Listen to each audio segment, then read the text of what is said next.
Shalom, selamat malam. Perkenalkan, nama saya Freilin Gabriela Wawanda dengan NIM 203020662.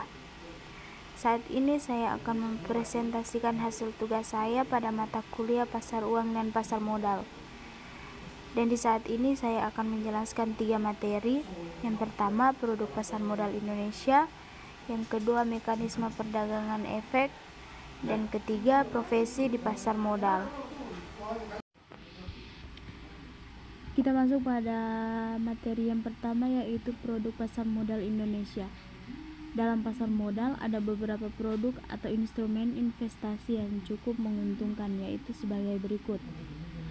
Yang pertama, saham. Saham adalah sebuah instrumen pasar keuangan yang berupa tanda penyertaan modal seseorang atau badan usaha dalam suatu perusahaan atau perseroan terbatas. Yang kedua yaitu reksadana. Reksadana adalah sebuah produk investasi yang portofolio efeknya yang dikelola oleh manajer investasi. Yang ketiga, surat berharga EFT. Surat berharga EFT biasanya dijual dalam Bursa Efek Indonesia dan memiliki kesamaan seperti reksadana karena modal yang kamu berikan akan dikelola oleh yang profesional. Yang keempat, saham derivatif. Saham derivatif juga seperti surat berharga akan tetap memiliki mekanisme yang berbeda. Saham ini memiliki 2 turunan, yaitu warrants dan right. 5. Surat obligasi atau utang. Obligasi adalah sebuah instrumen pasar modal yang diterbitkan oleh perusahaan dalam bentuk penerbitan surat utang. Contoh obligasi adalah suku atau surat utang negara. Kita masuk pada materi yang kedua, yaitu mekanisme perdagangan efek. Konsep perdagangan efek. Efek adalah surat-surat berharga yang menjadi instrumen dalam kegiatan jual beli pasar modal. Perdagangan di Bursa Efek Indonesia didasarkan pada sistem order, yang artinya investor harus menghubungi perusahaan sekuritas, membuat perjanjian tertulis, dan membuka rekening efek atas namanya. Perusahaan sekuritas juga dapat melakukan transaksi pembelian dan penjualan saham atas nama mereka sebagai perwakilan dari portofolio perusahaan. Proses dan prosedur perdagangan efek. Yang pertama, menjadi nasabah di perusahaan efek atau membuka rekening di salah satu broker atau perusahaan efek.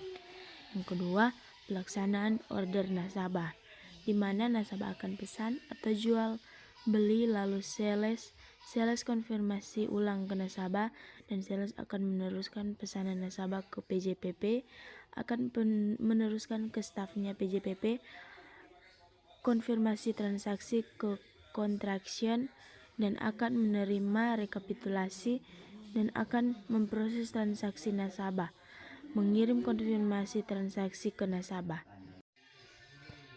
Di sini pelaksanaan order nasabah dibagi menjadi 2. Yang pertama online trading dan kedua tradisional trading.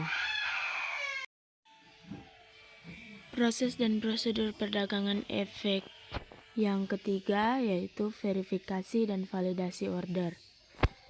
Setiap order yang masuk dilakukan verifikasi dan validasi melalui sistem dari anggota Bursa Efek. Yang keempat, transaksi terjadi atau micet. Kelima, penyelesaian transaksi. Nasabah akan mendapatkan hak-haknya setelah beberapa proses seperti clearing, pemindahan pembukuan, dan lain-lain. Pihak yang terlibat dalam perdagangan efek. Yang pertama, emiten, yaitu perusahaan yang memberikan penawaran umum guna mendapatkan dana untuk pengembangan dan kegiatan usaha perusahaan. Yang kedua, perantara emisi, yaitu orang-orang yang memberikan jasa konsultasi kepada emiten jika menginginkan perusahaannya go publik. Ketiga, badan pelaksana pasar modal, Yang keempat, bursa efek. Yang kelima, perantara perdagangan efek atau PPE. Yang keenam, nasabah. Materi yang ketiga, profesi di pasar modal. Beberapa sertifikasi profesi pasar yang disediakan oleh TICMI adalah sebagai berikut. Pertama, wakil perantara perdagangan efek atau WPPE. Yang kedua, wakil manajer investasi atau WMI. Ketiga, wakil penjamin emisi efek atau WPE. Keempat, ahli syariah pasar modal atau ASPM.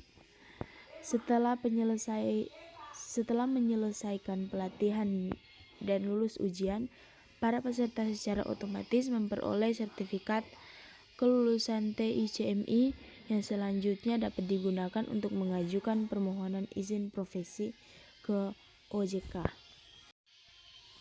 Demikian presentasi dari saya. Terima kasih dan selamat pagi.